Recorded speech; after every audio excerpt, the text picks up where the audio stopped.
야고보서 5장 19절 20절 야고보서 맨 마지막입니다. 페이지 수 376페이지 야고보서 5장 19, 20절 찾으셨으면 아멘. 19절 20절 합독합니다. 시작.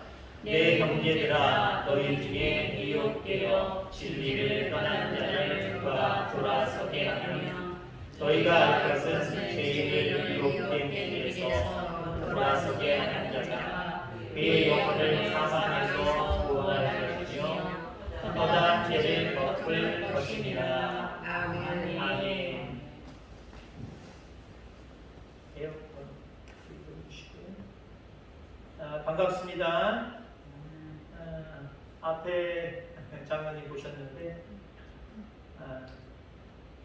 오늘 예배 시간 2시간 전인가요? 미리 틀어놓는다고 틀어놨더니 바깥 기운, 제 생각에는 바깥 기운이 워낙 더우니까 되게 이 찬 공기랑 만나면서 물방울이 생긴 것 같아요. 저런 적 있나요? 물론 나중에 한번 말씀해 보시고 계속 이런 현상이 나타나면 약간 모장을 의심해 봐야 되고, 아니면 제 생각에는 워낙 더우니까 마치 안경에 성에 끼듯이 기온차가 나고 그러면 성에 확 껴있거든요. 그런 것 같은 현상인 것 같아요. 계속 바람이 나오긴 나오는 것 같은데 그 정도로 덥습니다. 그죠? 상당히 더워요. 아마 이런 날씨에 한낮에 일한다는 것은 죄송한 표현이지만 어리석은 모습이 아닌가 생각이 되어질 정도로 상당히 덥습니다.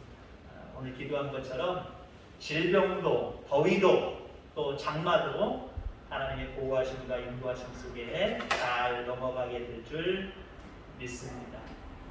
오늘 야고보서 이제 마지막 절 말씀, 마지막 장 마지막 절의 말씀입니다. 제가 제 개인적인 설교 자료를 살펴보니까 3월 31일 야고보서 1장 1절로 시작을 말씀을 했던 것 같고요. 3달 반 정도 이렇게 온 것 같습니다. 16시간에 걸쳐서 계속해서 야고보서를 봤고요. 오늘 마지막 결론의 말씀, 이 말씀을 통해서 영혼을 사망에서 구원하라 라고 하는 말씀으로 함께 은혜를 나누고자 합니다. 사람들은 사망을 두려워하고 무서워합니다. 물론 개 중에는 아이 나 죽는 게 뭐가 이렇게 무서워, 하나 다 무서워 라고 하시는 분이 있을 거예요. 외형적으로는 그렇지만 그 죽음을 안 무서워할 사람이 어디 있습니까? 우리 모두는, 인간은 죽음을 두려워하면서 살아가고 있습니다. 자, 그런데 이 죽음에서, 이 사망에서 구원할 수만 있다면 그보다 중요한 것이 어디 있겠습니까? 흔히 뉴스나 이런 데서 미담으로 나오는 일들 중에, 사건들 중에 며칠 전에는 7살, 8살, 13살 아이들이 냇가에서 놀다가 허우적거리는 것을 자전거 타고 운동하는 어떤 40대가 뛰쳐들어가서 수영을 좀 배웠나 봐요. 5분여 동안 살린 그런 어떤 사건들이 있었습니다. 사람의 생명을 살리는 그러한 일들은요, 정말 저희들이 직접 경험해보지 못했지만 기사를 보고 아니면 동영상을 보고 뉴스를 보면서 그냥 벅차오르는 감정이 막 이렇게 울컥하고 올라올 때가 있어요. 야, 참 쟤들은 생명을 저렇게 아저씨 잘 만나서 구했구나. 저 사람은 저렇게 생명을 새 영혼이나 새 사람이나 구원해냈구나. 그러면서 그러죠. 나한테도 저런 상황이 있으면 정말 나도 뛰쳐들어가서 아이들을 살릴 수 있을 것인가? 저도 개인적으로요, 제가 학생 때죠, 보조교사로 주일학교 성경학교를 하는데, 제가 있었던 교회에서 성경학교를 하는데 캠프를 했습니다. 그러니까 한 3박 4일 정도 숙소를 얻어서 저쪽 북한강 쪽으로 기억을 하는데 춘천도 근방인 것 같아요. 큰 그 줄기의 강에서 하지 않냐고 조금 이렇게 지천이라 그러죠. 그런 데서 이렇게 아이들을 데리고 캠핑을 하고 아이들 이렇게 개울을 건너가기도 하고 막 그러는데 물살이 셌었어요. 그러니까 물살이 세면 어른들이 건너가는 것과 같은 깊이라고 해도 어른들이 걸어가는 것, 애들이 건너가는 것 생판 달라요. 선생님이 애들을 데리고 가는데 몇 사람, 두 사람 정도는 데리고 건너가지만 나머지 애들은 자기들끼리 두세 사람이 손잡거나 아니면 자기들이 혼자 걸어가는 거예요. 만만하게 보는 거죠. 그리고 거기를 걸어가고 있고 저는 여기서 그냥 전체적으로 다른 애들까지 그냥 살펴보고 있는 상황 가운데 선생님 뒤쪽으로 쫓아가는 아이가 그냥 그 물살에 휩쓸려서 저쪽 넓은 그 강 쪽으로 흘러가는 거예요.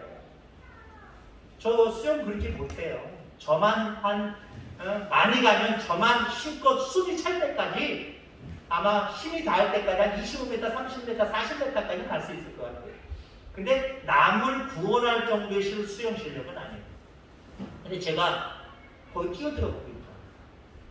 뛰어들어가서 겨우겨우 배 있는데 저 내려오는 애에 가서 그걸 잡았어요. 잡았는데 저도 무서우니까 수영이 안 되는 거예요. 어떻게 수영해야 될지 구조하는 것과 자기 혼자 수영하는 건 다르거든요. 이게 배우지 않으면 상식적으로는 뭐 이론적으로는 잘 안 돼요. 덜컹하면서 얘도 죽고 나도 죽었구나 라고 하는 그 상황 가운데 하나님의 은혜죠. 뭐가 엉덩이康 바예요. 튀어나온 바위예요. 물속에선 잠겨 있었지만 제 엉덩이가 가다가 흘러가다 아이랑 같이 가다 흘러가다 딱 걸치는. 그래서 그 바위를 잡고 다리로 후들기죠. 거기서 한 2, 3m 되면은 무시긴 합니다만은 그 건너갈 수 없고 나중에 선생님들이 와서 같이 합심해서 했습니다만은 죄송한 모습이지만 저는 그 이야기를 그 사건을 저는 잊지를 못해요. 왜요? 자화자찬이지만 한 아이의 생명을 제가 건져냈단 말이에요. 여러분들 한 사람의 영혼을 구원하는 일 여러분들의 인생에 여러분들의 삶 가운데 큰 사건이 될 겁니다. 중요한 것은 이렇게 여러분들이 한 영혼의 생명을 죽어가는 생명을 살린다고 한다면 하나님이 기억하시는 사건이 되고 하나님이 기억하시는 여러분이 될 거예요. 여러분들 영혼을 사망에서 구원하는 귀한 일들 가운데 여러분들 힘쓸 수 있게 되기를 주의 이름으로 축원합니다. 20절 말씀에 보면은 우리가 이것을 할 수 있다는 거예요. 그의 영혼을 사망에서 구원할 것이며 라고 이야기했습니다. 예수님을 얘기하는 게 아니에요. 믿는 우리들을 얘기하는 거예요. 너희들도 사망에서 그 영혼을 사망으로 향하여 가는 그 영혼을 살릴 수 있다라고 말씀하고 있는 거예요. 여러분 그렇습니다. 여러분들 영혼을 살릴 수 있어요. 19절 말씀 보니까 내 형제들아 너희 중에 미혹되어 진리를 떠난 자를 누가 돌아서게 하면 여기 돌아서게 하면 20절은 영혼을 살린다라고 이야기를 하는데 19절에는 돌아서게 하는 것부터 영혼을 살리는 것이다 한마디로 이렇게 얘기하고 있어요. 여러분 미혹이라는 게 뭡니까? 너희 중에 미혹되어 진리를 떠난 자 너희 중에 미혹되어 생명을 잃어버리고 사망을 향하여 다른 각지하는 자 한마디로 이렇게 표현할 수 있죠. 여기 미혹이라고 하는 말은요 속아서 길을 잃어버려야 되는 거예요. 생각해 보세요. 집에서 나갔는데 집으로 오는 길을 알지 못해요. 그럼 누가 길을 가르쳐야 줘야 되는 거잖아요. 여러분들이 하나님께서는 여러분들이 그 길을 가르쳐 줄 수 있는 자가 된다라고 말씀을 하십니다. 우리가 흔히 이 땅을 나그네 길이라 생각을 하고 이곳은 본향이 아니고 영원한 생명의 나라가 본향이다 라고 이야기한다면 이야기는 이렇게 꾸밀 수 있어요. 우리는 우리의 영혼의 본향인 그 천국으로 가야 됩니다. 그 가는 길을 여러분들 알잖아요. 하나님의 은혜 가운데 그 길을 여러분들 알려주셨고 그 길을 여러분들 아는 사람입니다. 그럼 다른 사람들의 본향은요? 다른 사람의 본향도 영원한 생명의 나라 하나님 나라였으면 좋겠다 이게 하나님의 뜻이에요. 너희들만 와라라고 하는 게 하나님의 뜻 아니에요. 다른 사람에게도 하나님 나라에 올 수 있는 길을 열어놓으라고 우리에게 사명을 주셨어요. 그럼 여러분들은 하나님 나라 가는 본향을 향하여 가는 길을 안단 말이에요. 마치 진당한 것처럼 이 땅에서 살고 있다가 우리는 본향을 향하여 나아가야 됩니다. 마침내 그 본향에 들어가야 돼요. 그 길을 우리는 알고 있어서 그 길을 지금 가고 있는 중이잖아요. 완벽하게 도착은 안 했지만 가고 있는 중이잖아요. 그러면 노중에 만난 많은 영혼들 빠이빠이 하고 지나가야 되겠어요? 아니잖아요. 그들에게 영원한 생명의 나라 가는 길이 이 길이라고, 본향을 향해 가는 길이 이 길이라고, 돌아서라고, 그쪽으로 가지 말고 이리로 오라고 우리 이렇게 증거해야 되지 않겠습니까? 그러니까 여러분들 영혼을 사망에서 구원하는 일은요, 미혹되어 다른 길을 걸어가고 있는 사람들에게 참된 길, 구원의 길을 가르쳐 주는 거예요. 이게 복음을 증거하는 겁니다. 이러한 여러분들 다 되기를 주의 이름으로 축원합니다. 미혹된 사람들, 이런 사람들을 오늘 야고보는 죄인이라고 이야기를 보통 하고 있지. 성경은 이 죄인들을 누가 돌아서게 해야 된다고 말하고 있습니까? 우리입니다. 목사 아니에요. 목사를 물론 포함한 믿는 우리들이어야 됩니다. 고린도후서 5장 18절, 20절까지 말씀을 보면 이렇게 말씀을 하고 있어요. 모든 것이 하나님께로부터 났으니 그가 그리스도로 말미암아 우리를 자기와 화목하게 하시고, 우리를 생명을 구원하셔서 하나님의 자녀 삼아 주셨다는 거예요. 또 우리에게 화목하게 하는 직분을 주셨으니 내가 너희를 구원한 것처럼 너희도 많은 사람들을 한마디로 구원해야 되는 그 직분을 우리에게 주셨답니다. 화목하게 하는 말씀을 우리에게 부탁하셨느니라, 이렇게 또 이야기를 하고 있고요. 사신이 되어라고 이야기를 하고 있습니다. 화목하게 하는 말씀을 부탁하셨다. 그 말씀이 뭐예요? 복음입니다. 예수 그리스도를 증거하는 거예요. 이것을 우리에게 부탁하셨대요. 그리고 우리를 사신이라고 합니다. 하나님이 보낸 그 영혼들을 구원의 길로, 생명의 길로 인도하기 위해서 보낸 사람들이 되는 거예요. 목사 얘기하는 거 아니에요. 믿는 우리 모두를 얘기하는 거예요. 여러분, 그 사명을 우리는 감당해야 된다라고 하는 거지. 우리가 만약에 음식점에 갔을 때에 음식 맛이 좋으면 맛이 정말 좋아요, 자기 혼자 얘기하든지 일행이랑 얘기하든지 아니면 주인한테 얘기하든지 아니면 다른 사람에게 어디 맛있는지 그 집 맛있어요 하고 우리는 그 집이 맛있으면 맛있다는 표현을 자기뿐만 아니라 여러 사람들에게 표현을 합니다. 자, 우리의 삶도 맛이 있어야 됩니다.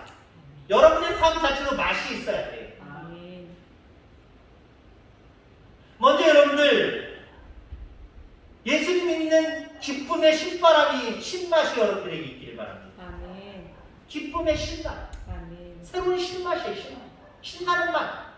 예수님을 만나서 구원받은 그 기쁨 가운데 신맛 나는 삶을 살아야 많은 사람들이 저 사람 만나네, 저 음식 맛있네, 저 집 맛있네 라고 하는 것처럼 저 인생이 참 맛있는 인생이네, 어떻게 저렇게 신맛나게 살아가지? 여러분들, 기쁨으로 신맛나는 사람들은요 따라오게 되어 있어요. 저 사람의 기쁨은 도대체 어디에서부터 시작된 것인가 따라오게 되어 있단 말이에요. 그래서 여러분들, 맛을 내는 인생을 살아가야 되는데 우선 여러분들 기쁨 가운데 살아감으로 신명나는 삶을 다른 사람들에게 보여주시기 바랍니다. 그다음에 믿는 맛이 좀 있어야 될 거 아니에요. 여러분들께 믿는 맛이 다른 사람들에게 보여줘야 될 것 아니에요.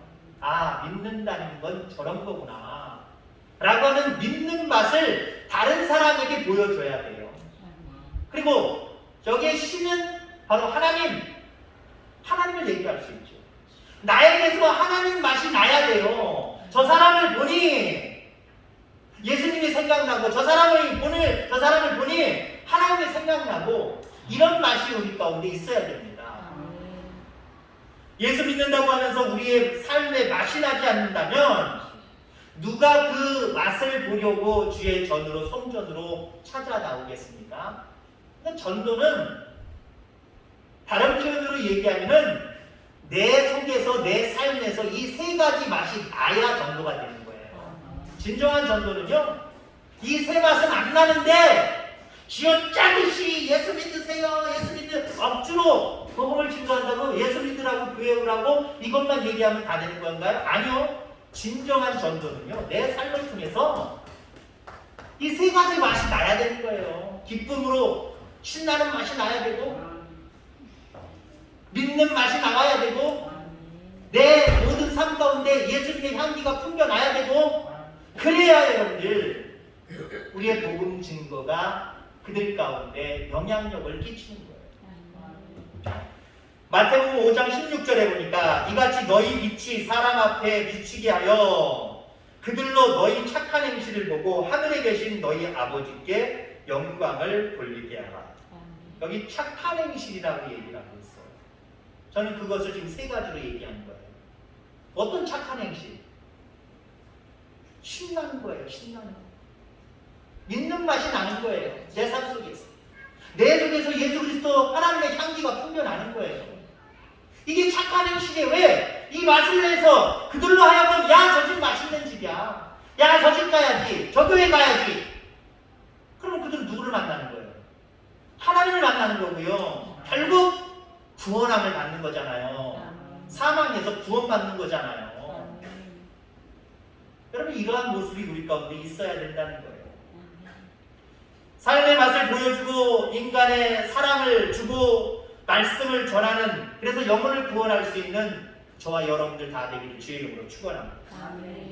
자, 그러면 영혼을 돌아서게 하면, 한마디로 사망에서 우리가 돌아서게 하면 어떤 결과가 주어지는가? 사망에서 구원하는 거예요. 예수님을 믿는 사람은 죽을 때 천사들의 손에 받들려 천국까지 한마디로 에스코트를 받습니다. 그러나 믿지 않는 사람들은요, 영혼이 육체에서 분리되면 천사가 아닌 악령이 이끌고 지옥을 향하게 되어 있다는 거예요. 너무나도 반대되는 모습으로 이끌림을 받게 되죠. 자, 그런데 그렇게 될 사람들,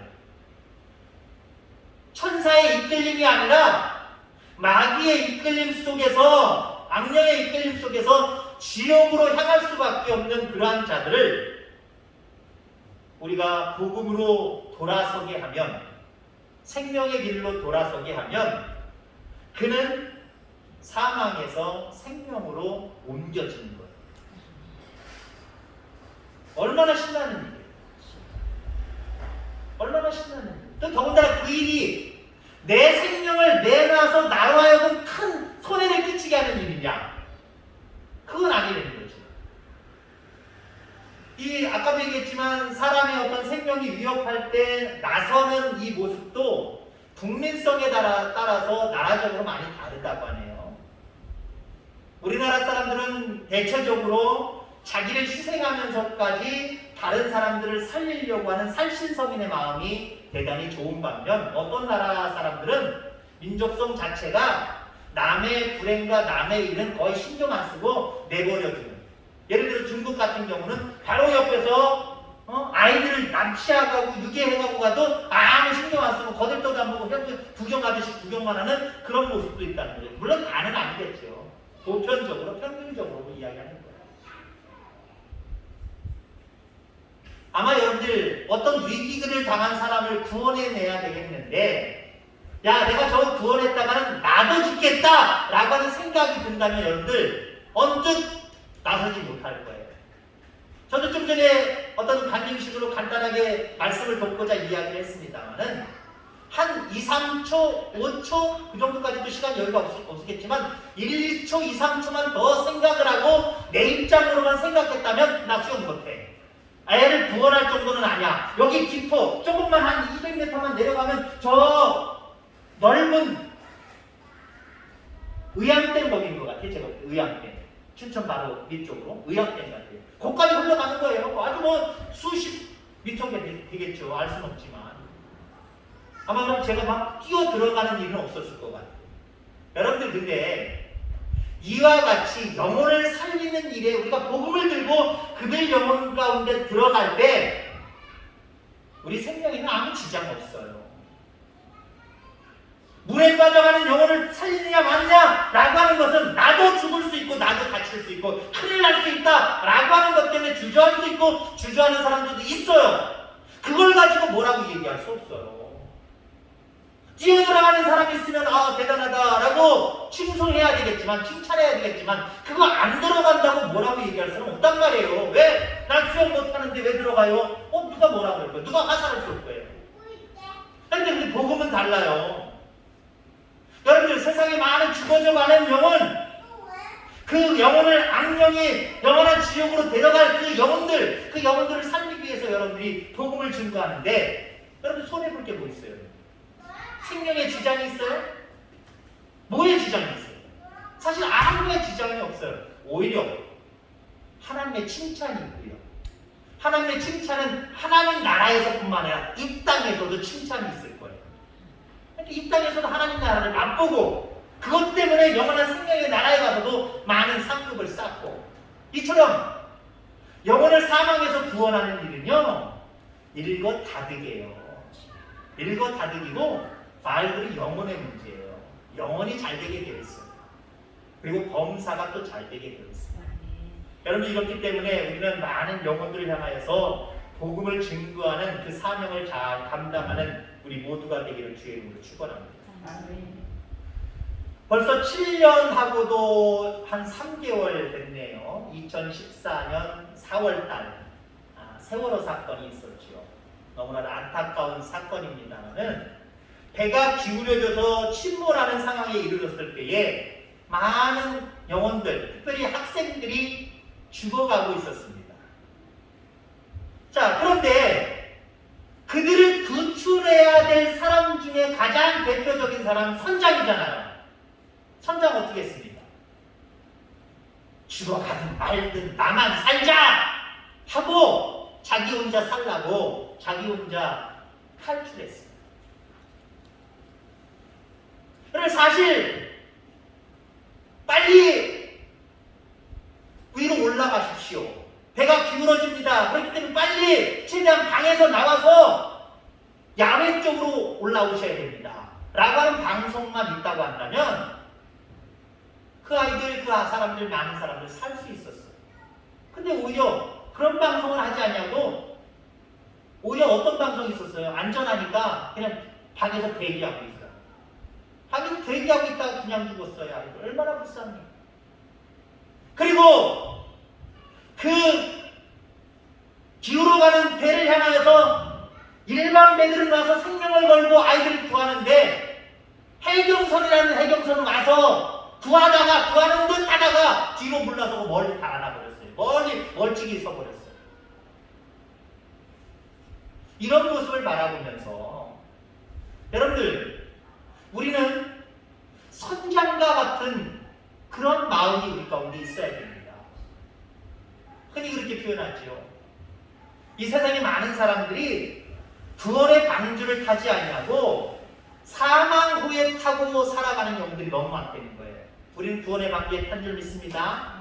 우리 하나님이 선장 되시고 그분의 말씀을 따라 순종하여 살다가 그 구조선이 그 구원선이 하나님 나라까지 도달하는 거예요. 근데 많은 사람들은 자기들이 믿고 의지하는 그것들이 마치 구원을 주는 것처럼 사망선에 타고 있단 말이에요. 언제 뒤집어져서 언제 그 영혼이 지옥으로 떨어질지 모르는 사망선에 타고 있단 말이에요.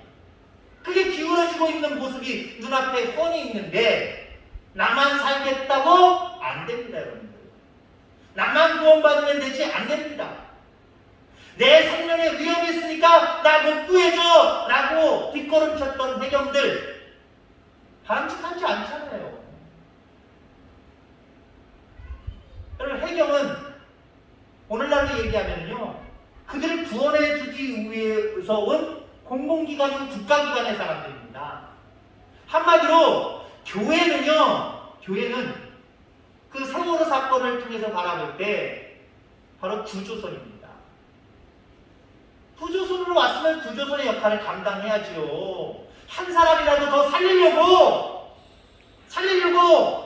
거기 둘러붙어 있는 사람들, 그 속에 있는 사람들, 거기까지 가서라도 밧줄을 내리거나 어떻게 해서 계속해서 건져내야죠. 근데 어떤 명령이 주어졌는지 그건 뭐 정치적인 문제이기 때문에 잘 모르겠습니다만 뒷걸음질 쳤다니까요. 멀리 멀찍이 달아나 버렸다니까요. 요즘날의 교회가 그렇지 않습니까? 하나님, 내가 너를 먼저 구원했다. 그러니 너도 세상에 많은 죽어져가는 영혼들을, 그 영혼들의 생명을 구원해내라 라고 교회를 세우신 줄 믿습니다. 분명히 나라는 구조선입니다. 우리는요, 우리 교회는요, 교회 사명은요 구조선의 역할을 감당해야 되는 거예요. 죽어져가는 영혼들, 그 배에 타고 자기 사망 온지도 모르고 지금 막 기울어져 가고 있는 그 배에 타고 있는 죽어져 가는 영혼들, 그들을 깨닫지 못하고 있다니까요. 어떻게 해야 돼요? 우리는 그들을 살리는 사명이 분명히 있는 거예요. 교회 전체적인 사명도 그렇고요, 개인적으로서 교회로서의 여러분의 사명도 마찬가지고요. 여러분, 영혼을 살리는 것, 복음을 증거하는 것은요, 그건 선택 아니에요. 하나님의 명령입니다. 결론적 말씀을 드리고자 합니다. 이제 오늘 야고보서 마지막 결론의 말씀이에요. 흔히 우리가 야고보서의 큰 요지라고 이야기할 수 있다면 행함의 믿음을 강조하는 거죠. 행함의 믿음을 강조합니다.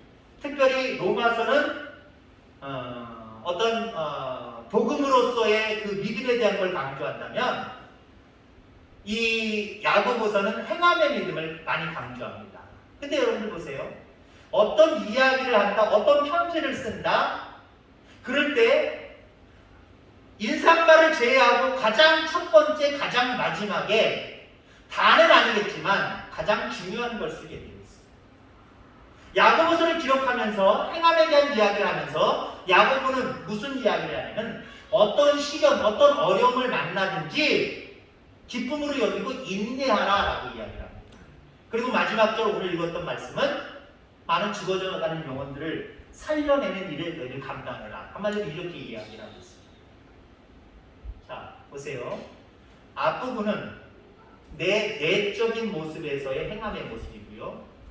뒷부분은 마지막 결론은 외적인 부분에서의 행함의 문제입니다.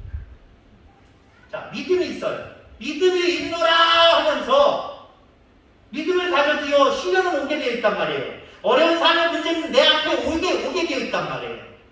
그러면 믿음이 있으면 행함에 있는 믿음으로 가려고 한다면 그 속에 있는 믿음을 가지고 든든하게 여기고 시련이라도 기뻐하며 시련이라도 그 시련 속에서 역사하시는 주인의 역사를 기다리면서 인내할 수 있는 거예요. 그래야 행함의 믿음입니다.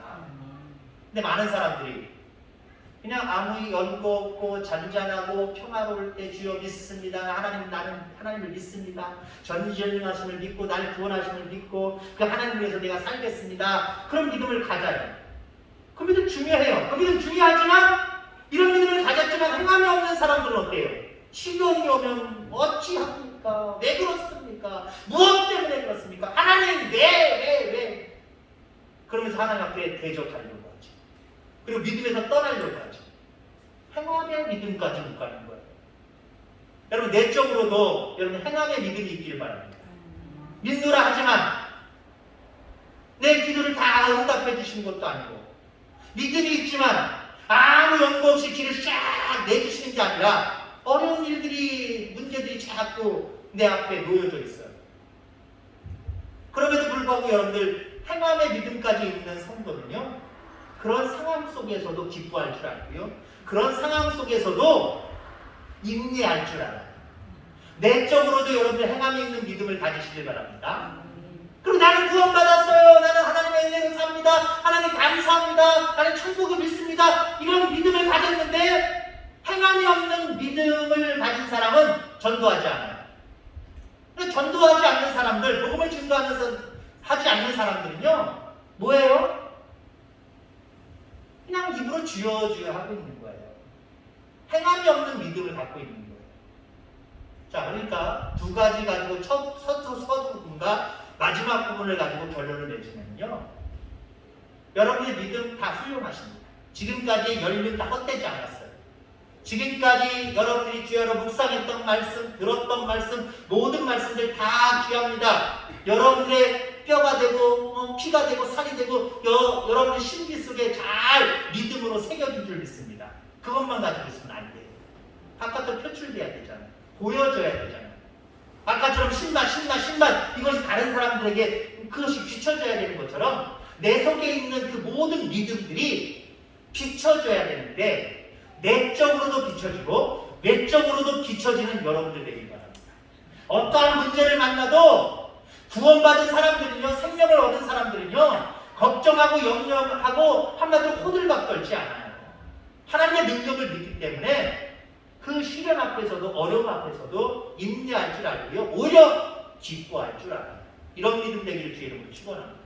그리고 정말 여러분들 가운데 믿음이 있노라라고 하신다면 많은 죽어져가는 영혼들을 불쌍히 여기는 마음을 가지시고 그 영혼들을 향하여서 복음을 증거하는 그런 살아있는 믿음 소유하게 되기를 주의 이름으로 축원합니다. 기도하겠습니다. 하나님 아버지 감사합니다.